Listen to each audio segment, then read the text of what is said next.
Hi guys, welcome back to another video this week. I'm glad you guys are back for a brand new video. This week we're going to be making baby back ribs in Chile Colorado sauce. But before we get started with today's video, I just want to remind you to please subscribe to our channel. Comment down below what other recipes you would want me to make. Give this video a big thumbs up if you liked it. Share with your friends if you loved it. Leave me new ideas for recipes. I know somebody requested a video for smoothies. I'm still working on that. I just had to take a break from YouTube. There was a lot of events happening this couple of weeks, plus the big winter storm that Texas just had. It was a big deal over here. We were out of power, water, electricity, stores were out of food, but that's all behind us. We're gonna get moving. From now on, we are gonna be posting more constantly. So for today's recipe, we're going to be needing 2 pounds of baby back ribs, 1 huge potato. This is about 1 pound. Salt to your taste. 10 chile guajillos, 1 chile ancho, about 5 chile de arbol, a little pinch of cumin, 3 cloves, 6 whole black peppers, 2 garlic cloves, a little piece of onion. And to get started with today's recipe, we're going to be starting off by peeling our potato. If you're using a different brand of potato, you can also use the skin. Just make sure you wash it very good. Next, we're going to be cutting our potato.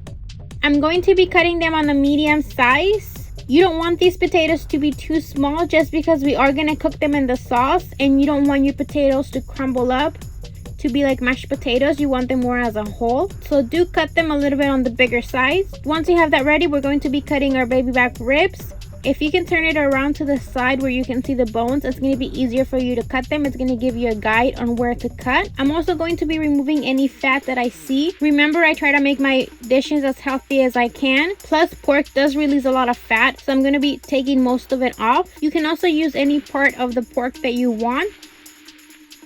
Once I have my ribs ready and my potatoes ready, we're going to move on to the stove. On a medium pot, we're going to be adding about 4 cups of water. On those 4 cups of water, we're going to be adding our 10 chile guajillos and our 1 chile ancho with our chile de arbol as well. We're going to be covering this up and bring it to the stove on medium heat. Once it starts to boil, you want to let it boil between 5 to 10 minutes. This is all going to depend on how many chiles you're going to be using and how hot your stove gets. For me, it took about 8 to 10 minutes for them to get fully cooked. You're gonna know that they're fully cooked once the skin is like a different color and it's very flexible. That's when you know it's ready. We're gonna let this aside to cool off for just a second before we start blending. Once we're ready to blend, on a blender, we're gonna be adding our onion, our garlic cloves, all of our spices, salt to your taste, and all of our chiles. Remember to take off the stems. You don't want to put the stems on there. Most of the water did evaporate, but whatever is left on my pot, I'm just going to be adding it to my blender. When you're blending this, and if it's really hot or it's just hot, make sure that you have an opening for the steam to come out, or else the blender is going to explode right in front of you. You don't want that, just because creating more heat inside something that it's really hot. So make sure that you always have an opening on your blender. Once we have our sauce ready, we're going to go ahead and stay with the stove. I thought I was recording the first part, but I guess I wasn't. Just on my pan, we're going to be adding our pork ribs. I didn't add anything to this besides salt. I just added the pork ribs, salt, and covered it. We're going to cover this for about 15 to 20 minutes. Depending on how long the water takes to evaporate, that's when you know it's going to be ready. As you can see, I did not add any water to this. It's given about 5 minutes. I did not add any water. The pork naturally released its water into here. We're just going to wait for that water to evaporate. About 10 minutes later, this is how it looks like. As you can see, my pork ribs are starting to fry. Some of the fat has already been released into the pan, creating this type of oil, and that oil is going to be frying my pork ribs. Now, I did mention that I took most of the fat out, but I did leave some of them in there, and that's what's frying my pork right now. Once they're crispy from the outside, we're going to remove them into a plate. On that same little bit of oil that's left in there, we're going to be adding our potatoes.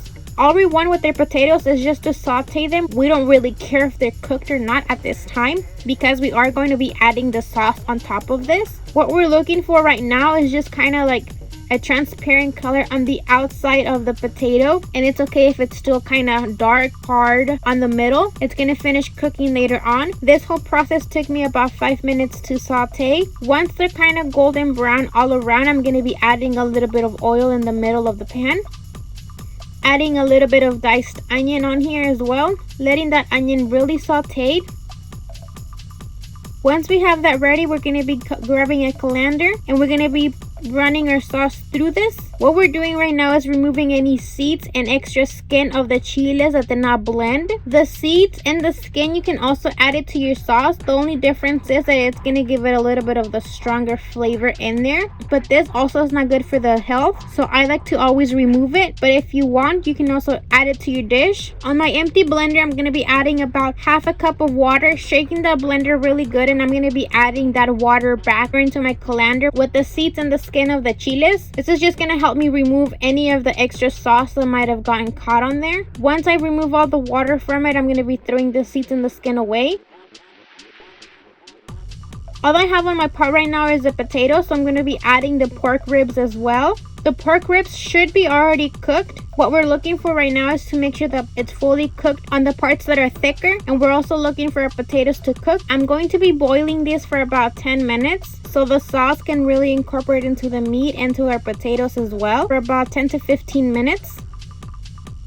15 minutes later, and this is how it looks like. As you can see, the meat has really taken that red color into it, as well as the potatoes. For the potatoes to know if they cooked or not, you can take a toothpick, poke it inside one of the potatoes, and if it's sliced smoothly in it, that means it's very cooked. Once this 15 minutes is over, this dish is done. You can taste for salt if you want. Mine was missing a little bit of salt, so I'm going to be adding a little bit of the chicken flavor bouillon just to give it a little taste of flavor on here. But you can also add the beef bouillon or just add more salt depending on your taste. Since I did add a little bit more salt to this, I'm going to let it boil for about 2 more minutes. Once it's done boiling, this dish is done, and this is the end result. I'm going to accompany this with a side of white rice.